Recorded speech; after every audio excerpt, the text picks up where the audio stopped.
Listening Library presents The Extremely Embarrassing Life of Lottie Brooks by Katie Kirby. Read for you by Charlie Sanderson.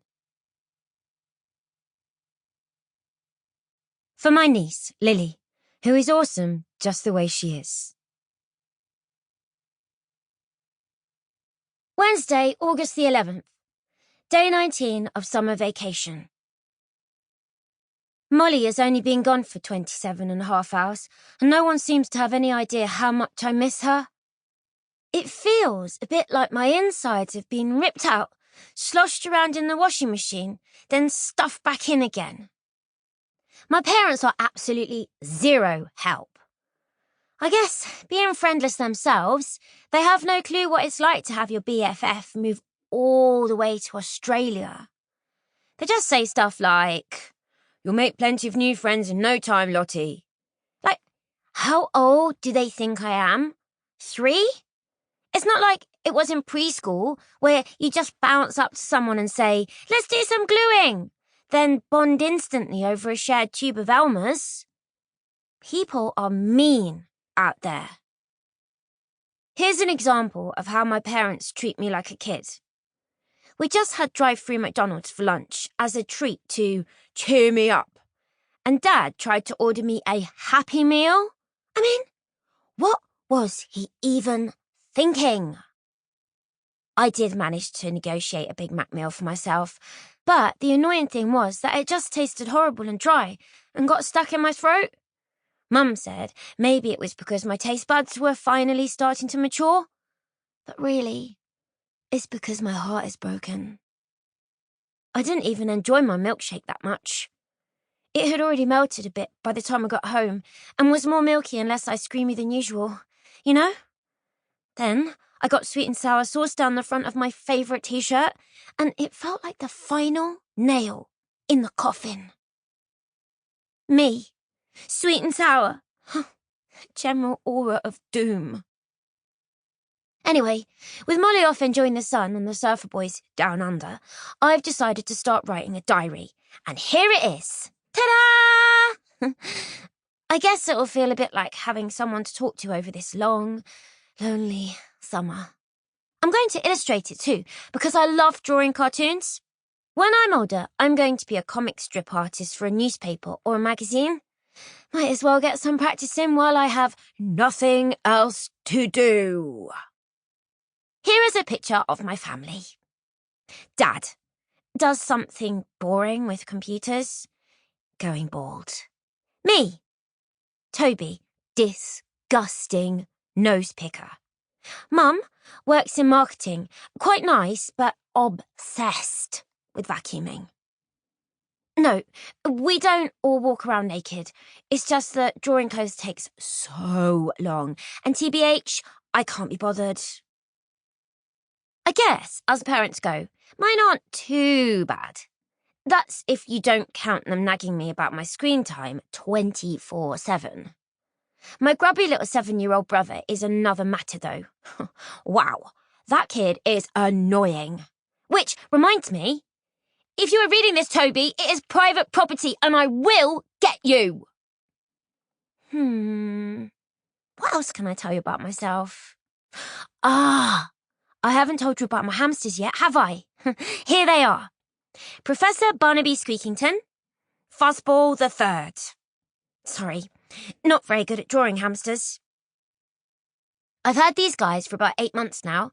They live in my room and they are a bit noisy, but I don't really mind, as they give great advice. Sometimes I tell them about how bad my day was, and they just keep going around on their wheel and cramming their cheeks full of food, as if to say, "Don't sweat the small stuff, babe.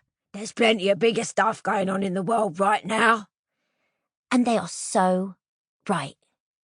They always make me feel better. Best not to ask about what happened to Fuzzball the First and Fuzzball the Second, though. R.I.P., guys. So, yeah, that's my life in a nutshell. I've been almost totally abandoned in this big, wide, scary world, and in a few weeks, I'm going to have to start secondary school. Totally alone. Oh, and my name is Lottie Brooks, and I live by the sea in Brighton, in the UK, and I'm 11 3/4. I guess you might like to know that too.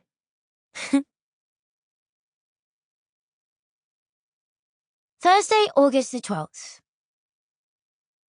I suppose you're wondering why I only have one friend. Or maybe not, as pieces of paper don't really wonder about things. But I'll tell you anyway, because that's what you're here for, right? When I was 4 years old, I had to wear a patch to correct a lazy eye. I quite liked it at first. I used to pretend I was a pirate sailing the seven seas in search of buried treasure, and I'd call myself Matey McLobsterlegs, which I thought was pretty funny. That all changed when I started elementary school, though. I told some of my classmates about being Matey McLobsterlegs, and the nickname stuck. Soon, everyone was making fun of me. First, it was my patch, then it was my clothes, then my freckles, then the way I spoke. I just never seemed to get it right. There was one girl named Eliza who had perfect braids every day, and she was the worst.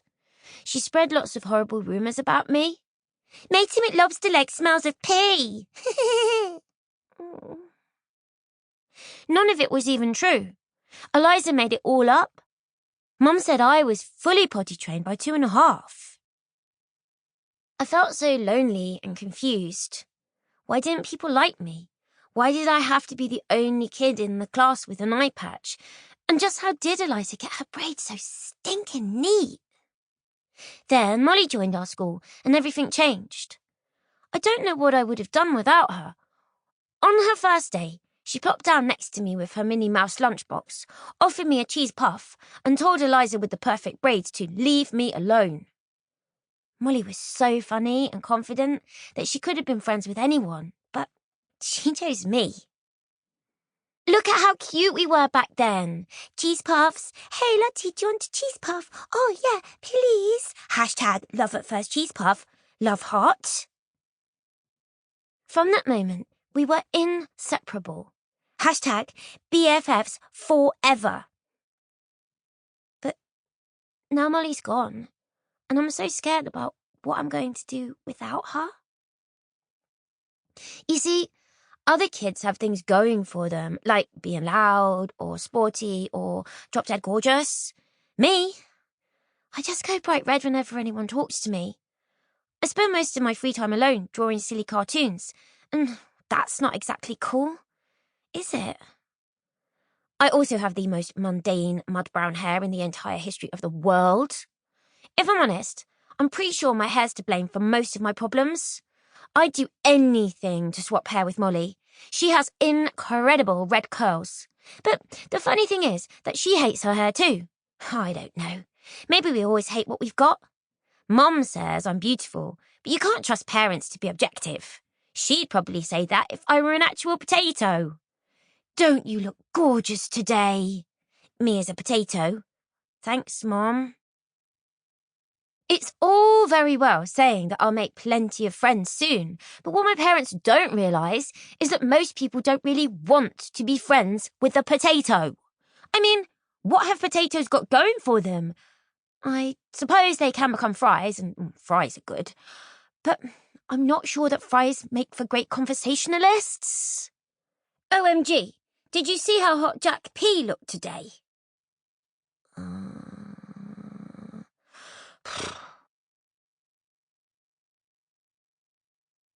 Friday, August the 13th. WhatsApp conversation with Molly. Me. Hey BFF, I miss you so much. How's it going over there? Molly. I miss you more. It's okay. Haven't seen any cute surfer boys yet though. They all look pretty much like they do in England. Sad face. Me. That sucks. You've only been there a day though, so maybe they're just hiding? Molly. I guess. It's also pretty hot, even though it's supposed to be winter.